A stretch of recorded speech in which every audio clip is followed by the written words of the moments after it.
What gets more hate than it should? Why are there so many deleted responses? Black cats. Black cats are some of the cutest, most goofy kitties ever. I love them. When they curl up and become an actual void, raise your hand if you agree. Going out alone. Solo traveling is freaking liberating. Sure, I get a little lonely, but there are no schedules, and you can randomly stop if you see something even slightly interesting.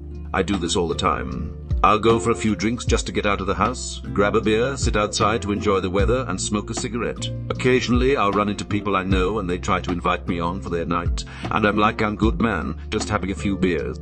And I get these okay, whatever type replies. Just cause I'm out doesn't mean I want to be social. I just want to be around socialization sometime. Donkeys. Those poor fella just be chillin', doing menial work, and not disturbing anybody, and for some reason, the term came to mean as someone who's utter incompetent and stupid. Also, baby donkeys are probably only behind puppies and kittens when it comes to cutest, tiny, fuzzy fellas. Seen a few videos where a donkey actively hunted down a mountain lion and started trampling it. They are known to kill those big cats if the cat also underestimates them. They are crazy smart, hard-working, loyal, and simply lovely creatures that deserve all our respect. Make them a tiny bit smarter, and I'm pretty sure Amazon would seriously consider hiring them. The problem is that having a donkey drive a delivery car without air conditioning would absolutely guarantee a stampede of donkeys to trample all over Amazon's readership. Literally, physically, with hooves.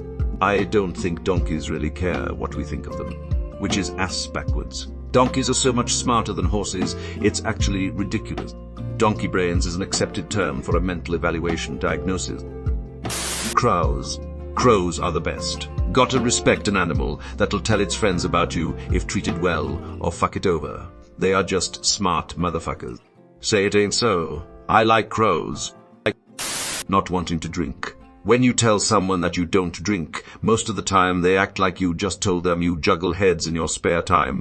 I don't drink, and my friends are all cool with it, but I get invited to things less often. Like they don't invite me if they are just going out drinking, but that means that everyone gets to bond without me. Nuclear energy. It's very safe, but a couple of massive disasters due to gross negligence. And also the fact that the word nuclear is involved has given it a bad image to the point where people just assume it's dangerous and a bad idea. Tell you what the bad idea is sticking to fossil fuels. Dumping nuclear in favor of coal is the most mind-boggling decision I've seen. Like, when you look at the numbers, fossil fuel is worse in every way. It even releases more radioactive products into the environment. The biggest issue, waste, is localized and we know how to safely deal with it, but we don't because of politics. Being single. Everybody acts like it's the worst thing in the world, but if you're content with being on your own, it's really not. It's actually quite relieving to not have the responsibility of another person. People ask me if being single ever bothers me. It feels weird answering them no, even if it is an honest answer, because society has conditioned us to believe that being single is something that should be fixed, a problem that should be acted upon. Thinking deeper on it, I feel like the reason being single doesn't bother me is because I know why this is the case. You sort of notice that for people who are perpetually single, a lot of the distress comes from the uncertainty. Am I not attractive? Am I not attractive? I'm difficult to love. What's wrong with me? I've been putting myself out there, been playing the dating game, and I still don't have someone. I think for me, I've always just been pretty aware of what was wrong with me. I have social anxiety disorder. I'm awkward. I barely go out. I barely have a social life. I haven't been playing the dating game. I haven't put myself in a position where finding romance was even remotely possible. Honestly, given my circumstances, it would be a lot more surprising if I did have a partner. So it's not the singleness that bothers me. It's the reason why I'm single that bothers me. Because social anxiety and a lack of people's skills affects not only my love life or lack thereof, it affects my entire life. It affected my personal life, etc., my professional life, etc. I don't have the mental space to specifically worry about being single because my life as a whole is pretty fucked. People keep telling me I should give dating a chance. I keep telling people that if I get another adult who starts messing up the order in my house, I might kill them. Being an adult and liking things that are considered childish. People get so much hate and get told to grow up. Listen, I didn't get to enjoy my childhood. Let me enjoy things. Let me play video game. Let me watch animation. Let me buy that Tamagotchi. It's not hurting anyone. When I was 10, I read fairy tales in secret and would have been ashamed if I had been found doing so. Now that I'm 50, I read them openly. When I became a man, I put away childish things, including the fear of childishness and the desire to be very grown up. C.S. Lewis. Grow up is about taking your responsibilities seriously, and it says nothing about enjoying whatever the fuck you want. Responsibly, of course. Taking the bus, it's pretty chill. Takes forever, and sometimes they just straight don't show up. But if I'm gonna sit in traffic, I'd rather let someone else drive. Cheaper too. People with mental illnesses who don't act like Wednesday or other quirky characters. Oh, and pigeons.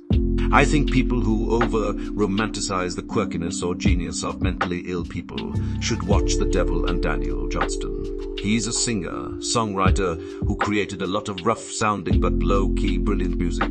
He had bipolar, and the documentary does not gloss over how rough that was for him and the people around him. Guy Fieri. I was one of these people until I realized what an amazing person he is. He does a lot for local businesses and the food world in general. I imagine it stems mostly from his look, which is a combination of a fat guy mixed with a male runway model. Monica Lewinsky. She was 23 and did nothing most people wouldn't do. 23, wow. I was in middle school at the time, so she seemed so much older. She was the victim. Clinton was in a position of power over her, and he abused that power. May. I love you, man. Being content on being single. Rainy days. Being in your 20s or above and living at home with your parents or other family members. Being a big dude trying to get healthy. When I first started lifting, I was an out-of-shape big dude working on the preacher curls. I've got the weight on the first stack and I'm struggling to complete the set. When I finally do, this huge, jacked black guy, think Terry Crews, walks up and takes off one half of his headphone and says, "Yo, mind if we rotate?" I say, "Sure." And he sits down, moves the pin to the bottom of the stack and lifts them with basically the same effort as it would take me to move a tissue box. Now it's my turn. I move it back to the top of the stack and lift to the top of the stack and lift to the point that sweat is running down my face onto the pad. When I'm done, I furiously wipe it off with my towel and mutter sorry. Guy looks me in the eye and says, "Sorry." What the fuck you sorry about? What the fuck you sorry about? Why? Came here to sweat? I'll be proud of that shit. I'm a smaller dude now. And trust me, none of us judge you. Social incompetence. You don't need to be funny or witty to belong somewhere. You don't have to be compassionate at every moment, and you certainly don't have to be able to jump through hoops to partake in society. Be boring, be anxious, be alone. You're doing fine. Dark chocolate. Cats. Why every time someone says they love dogs, they then feel the need to attempt to invalidate cats as an animal in comparison is beyond me. People will tell me, "Oh, do you know they'll eat you once you die?" Bitch, I would do the same if my fucking owner died and I had no access to food. Suicide. The person that commits. Yes, everyone suddenly loved and adored the victim. Wow, yet the victim is the selfish one. Take a damn few minutes to talk to someone that you know is in pain, or fuck off. Being a millennial and wanting to live childless, child-free. For heaven's sake, just let people choose how they want to live their lives. Want to be child-free? Cool. Want kids? Cool. It's been my experience that people who are happy with their decision to have children never try and pressure other people into it. It's always the bitter, angry parents who didn't realize they had a choice and now don't want you to have one either. Kids, they literally don't know any better. Cut them some slack. I used to subscribe to the Child Free sub, and I found it quickly veers to antinatalism. It's a bunch of people screaming about how horrible babies are and how much better their choices are for not having any. I was probably among them too. It's easy to do in a crowd. People who need labels, for example, like child free, tend to be insufferable. The vitriol of being in an anti-thing group dawned on me one day. Cats. cats.